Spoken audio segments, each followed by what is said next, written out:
Hey, Ghoulash here, introducing the Lost Ghoulog video, my review of Beetlejuice the Animated Series. This video was recorded in late 2024 and was intended to be released between my Beetlejuice and Beetlejuice videos, but other things got in the way and the video was shelved and wasn't completed for nearly a year and a half. Super sorry about that. Before we begin this video though, I also have to announce that this will likely be the final video uploaded to this channel. I'll still be making videos, just exclusively again on my master Dr. Wolfula's channel. It turns out trying to run two YouTube channels where the videos involve equal amounts of work isn't easy. The Ghoulog channel will go dark soon, with all the videos unlisted and re-uploaded on the Dr. Wolfula channel, so all of our videos will be in one place again.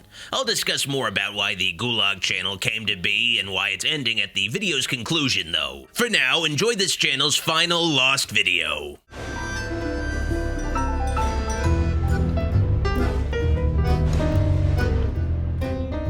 Hey, Ghoulash here with another entry of the Ghoulog. What's the scam, Beetlejuice? Hey, no scam. We're having a great time, yes sirree. Previously, I reviewed the original Beetlejuice in anticipation of the new sequel, so I figured I might as well continue Beatlemania with a review of Beetlejuice's animated adaptation. Plus, at the end of the video, I'll also be talking a little bit about Beetlejuice's video game tie-ins. Beetlejuice the film was a hit with families, but it can be argued that Beetlejuice maybe shouldn't be considered a family movie. We come for your daughter, Chuck. Because of the heavy adult content, the dark themes of death, especially suicide. I want to be dead too. No. The sexually devious nature of the villain, and his attempted marriage to a child. But family movies used to be bolder and willing to tackle adult themes, knowing that a PG rating meant parental guidance was suggested. But now movies for kids don't really try to push the envelope anymore out of fear of parents having to have uncomfortable conversations with their kids and actually raise them. Oh well. Nice f***ing model! And because Beetlejuice was such a hit, it spawned an animated spin-off series of the same name that began airing on ABC in 1989. Beetlejuice today. And then later in 1991 on Fox. Join Beetlejuice weekday mornings on Fox. The first 3 seasons on ABC comprised 29 episodes, but the final season on Fox comprised a whopping 65 episodes. More than twice as many episodes as the first 3 seasons combined. Around this time, Fox often made massive episode orders for a season of animation. Batman the Animated Series' first season on Fox was also 65 episodes long. Beetlejuice the series was animated by prolific Canadian studio Nelvana and developed and produced by Tim Burton. Though I'm not totally sure how involved with the show Tim Burton actually was. A lot of cartoons in the 80s were either kid or baby versions of legacy children's entertainment, trying to sell kids' toys or video games, or just based on a popular movie. Beetlejuice obviously being in the latter camp. Yes, over the years, my skeleton sorta built up. Beetlejuice as an animated show sort of bridges the gap between the animation of the 80s that was usually based on existing intellectual properties and the animation of the 90s, which was much more creator-driven, a renaissance for animation. Nothing against 80s animation, of course. It was just much more focused on revamping existing IP or selling products, which is even more true today, but still. The truth is, I don't like anybody. A show like Beetlejuice would often be made just to keep the brand of a popular film relevant until a sequel would come out. A sequel that would sometimes take decades to actually see the light of day in cases like Beetlejuice. Turning Beetlejuice into a Saturday morning cartoon show obviously came with some compromises to make Beetlejuice more kid-friendly, but the show is significantly different from the movie beyond the removal of adult content. The animated series doesn't seem to have any real narrative connection to the movie. It was common for animated TV adaptations of movies to be standalone, which makes sense. If kids don't know the movie, they can at least tune into the show and they won't be lost. See? I told you we were having fun. In Beetlejuice the series, the Maitlands, essentially the main characters of the movie, are entirely absent. The only reason I can think of is that the network didn't want ghosts that look like normal people and let kids know that people actually die. It's true though, kids. You're going to die. Probably painfully. and alone. God, this book is so stupid. I can't understand anything in it. Beetlejuice the show instead focuses entirely on Beetlejuice, who's toned down from the movie version, who was a skeevy con artist slash sex criminal, into being more of a goofy troublemaker with poor personal hygiene and a mullet. Where have I smelled that before? Oh, yeah. The toon take on Beetlejuice is an unlikely hero instead of villain, played by Stephen Wimmer, doing a good impersonation of Michael Keaton's performance. Hi, Lydia. I thought I'd drop in and see how your babysitting's going. We've been to Saturn. Hey, I've been to Saturn. And Beetlejuice is joined in his misadventures by 12-year-old Lydia Dietz, played by Allison Court, with Lydia's parents unaware their daughter is best friends with a ghost. That smell's coming from in here, Charles.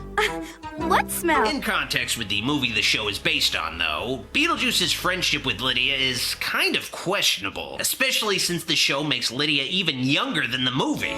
Shall we?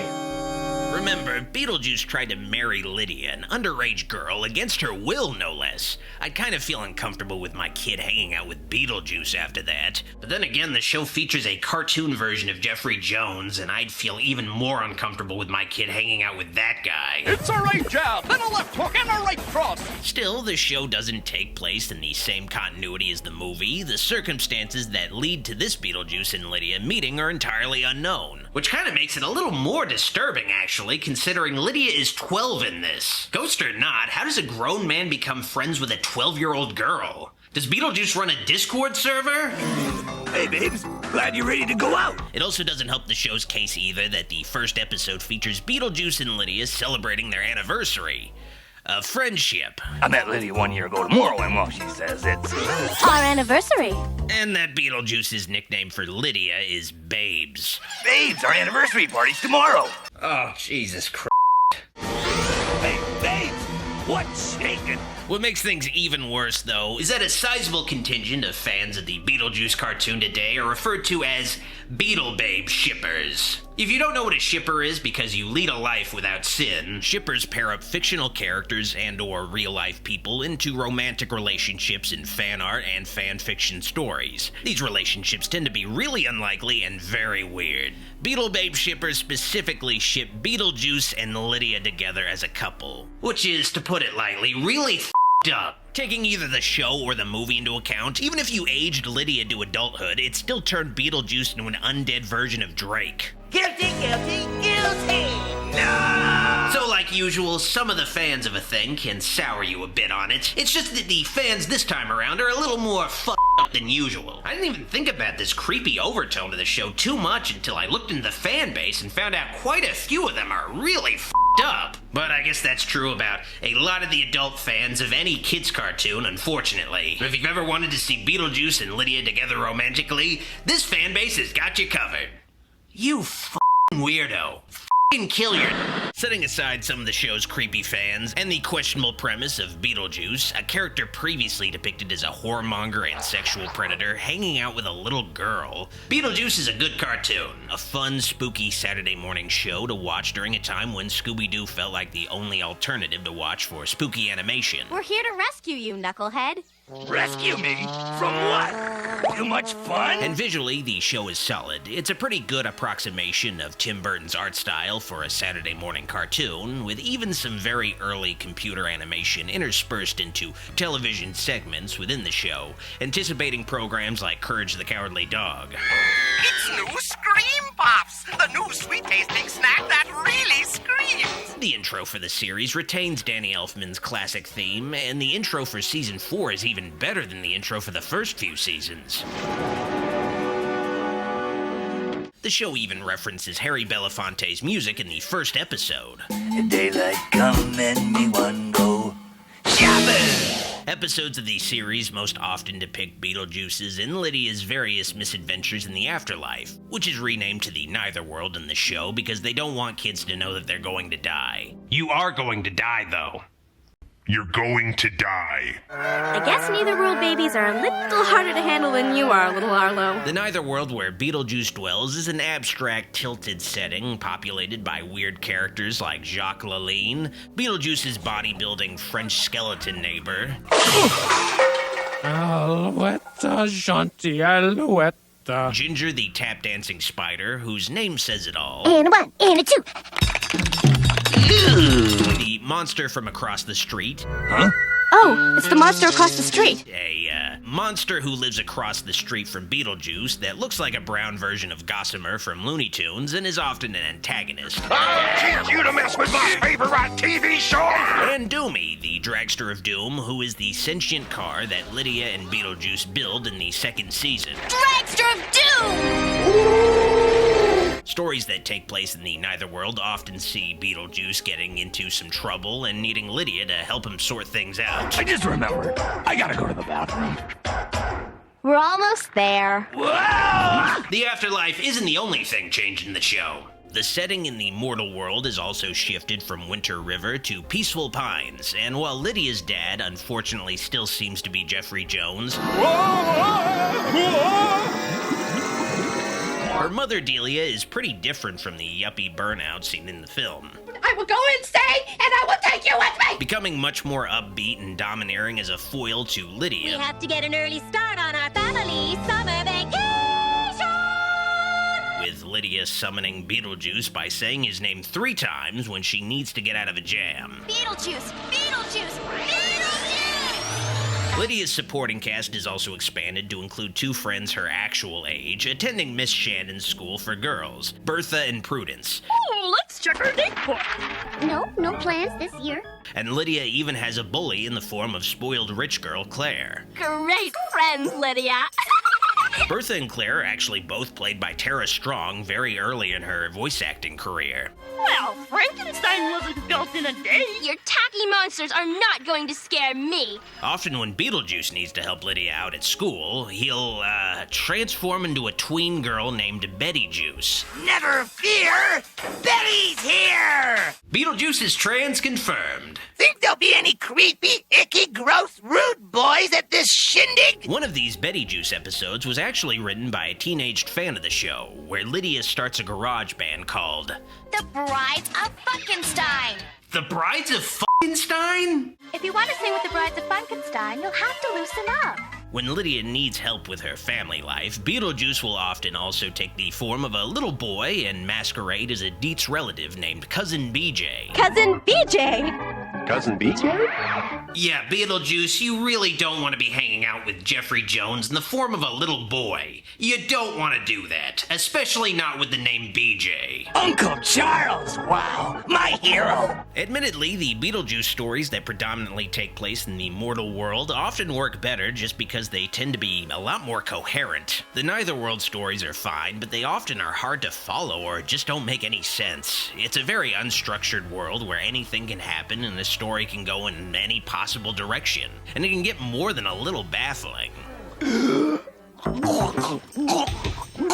An episode of the show tends to be 1/2 hour story, but a few episodes are 2 shorter segments put together into a half hour. But the segments in these episodes often connect in some way narratively or thematically. Beetlejuice is a simple gag cartoon though. Its stories are nothing particularly memorable, and the jokes tend to just be puns or visual gags. A jackhammer? Pleased to make your acquaintance there, Chief. It's not usually very funny, to an adult at least, like an old Looney Tunes or Tom and Jerry cartoon can still be funny. Beetlejuice is just a silly, fun little show.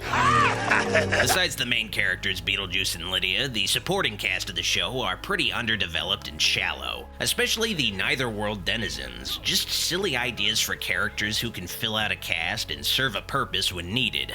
Ginger is a tap-dancing spider, and that's literally all she is. There were no other thoughts put into her creation, but she still appears in multiple episodes.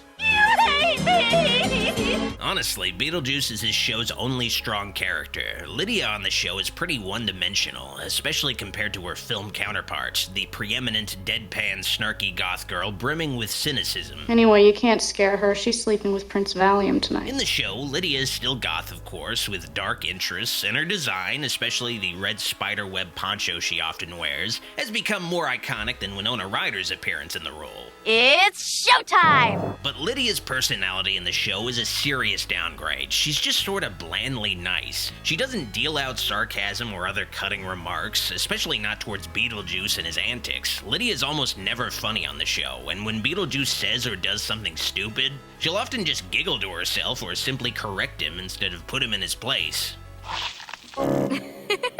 It just doesn't make for a very interesting dynamic between these characters. It feels like Lydia only exists in the show to give Beetlejuice somebody to talk to, and somebody kids could relate to. Should you have any questions, I'll be sure to answer them as obscurely as possible.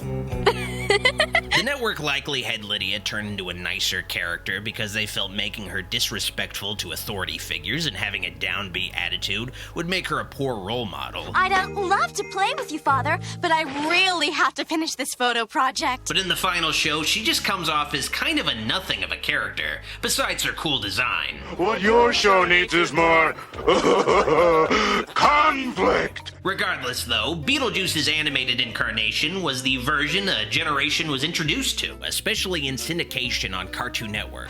It's Beetlejuice. Tonight at 6:30 on Cartoon Network. And it's a pretty well-crafted cartoon, especially for its time. The animation holds up pretty well. Beetlejuice is not a very faithful adaptation of its source material. It's toned down from the film, but this was standard at the time, and the title character is turned into a more lovable hero.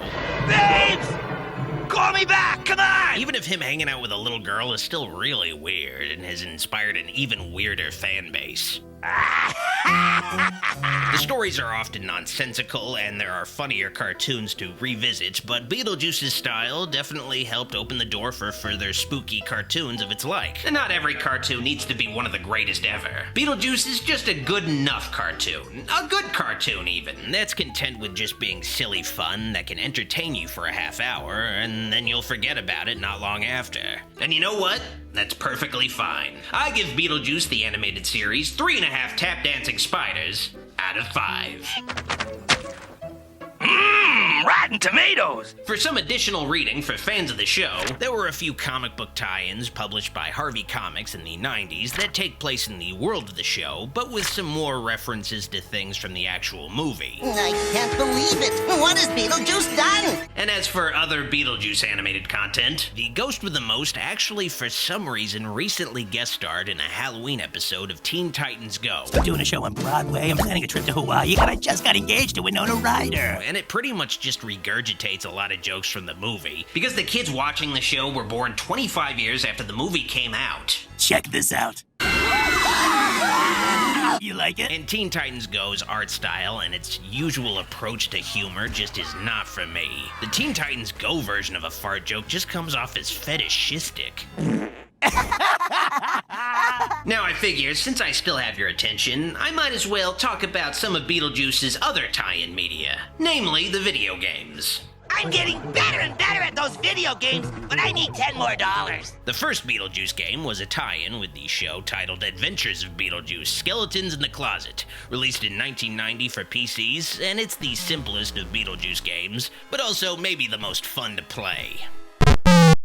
Levels are just a board where you move Beetlejuice around, shooting his green at unsuspecting skeletons while Lydia cleans up the mess, and you keep her out of cages, I guess. Nothing amazing, but hey, it's a playable game at least. Repetitive as hell and dull to look at, though. Beetlejuice, you have skeletons in your closet. That is, you had skeletons in your closet. The next two Beetlejuice games were actually developed by Rare, who went on to make the Donkey Kong Country games, amongst other classics. The first of Rare's Beetlejuice games was actually published by LJN for the NES, though, which is always a curse.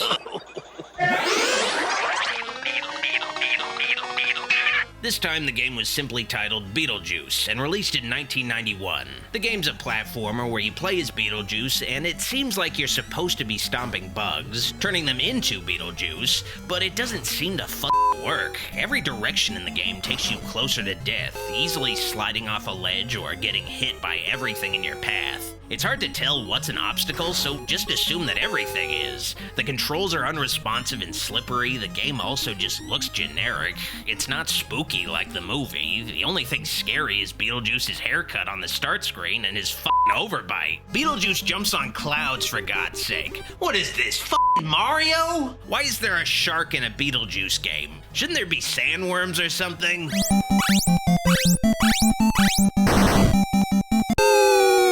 The final standalone Beetlejuice game was also by Rare and ties in with the show. Beetlejuice Horrific Hijinks from the Netherworld, released in 1990 for the Game Boy, and despite being on hardware weaker than an NES, it manages to look and play better than the previous game at least. But it plays like Mega Man, where you have to shoot meatballs at haunted shirts and pants for some reason. Just don't get trapped in a bubble by the washing machine or you'll explode.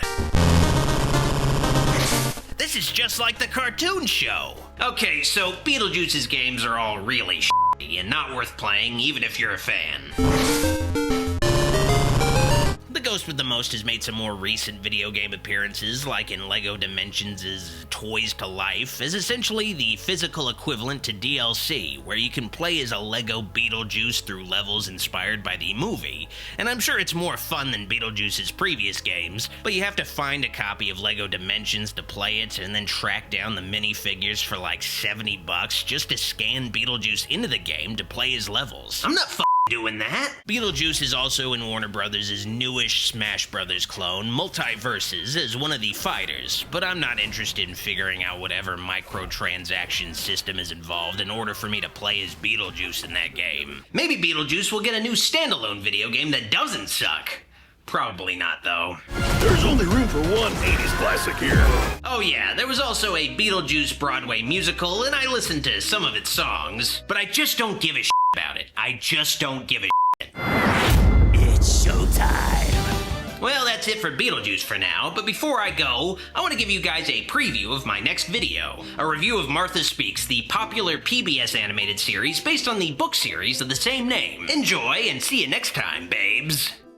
This show doesn't make any sense. I don't understand how a dog can talk just from eating alphabet soup. That's not how soup f***ing works. I don't know why they're teaching kids this bullshit. Don't feed your dog alphabet soup thinking it's going to do anything. It's not gonna do jack shit.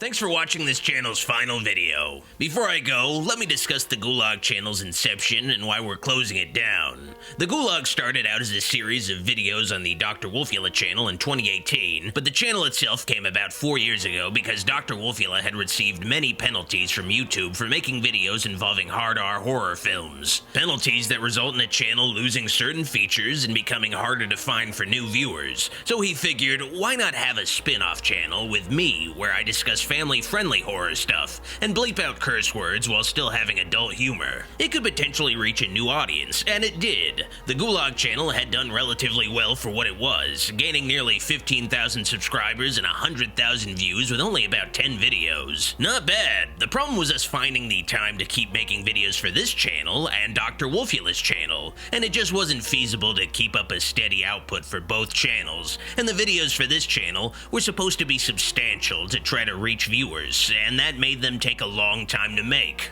This channel was always meant to be an experiment, though, to try new things with a blank slate, without the baggage of working with a channel that's 15 plus years old, and we learned everything we needed to with the Ghoulog channel. It was always a source of guilt that we didn't support the Ghoulog channel enough, though, but at least we're ending it on our own terms instead of having it just fade away. Like I said at the start, all the Ghoulog channel videos will be unlisted and re-uploaded to the Dr. Wolfula channel. The Ghoulog channel itself will remain just in case, though. Again as well, though, I'll still be making videos on the Dr. Wolfula channel. There are a couple of vids from me currently in the works there, and ironically, there might be Ghoulosh videos more frequently with this channel's demise. We won't be trying to juggle videos between two channels. They'll all just be going to the same place again. So subscribe to the Dr. Wolfula channel if you'd like to see more from me in the future. Thank you for supporting the experiment that is the Ghoulog channel, and by extension, the experiment that is me, Ghoulash. If you're looking for failed experiments, this channel had you covered.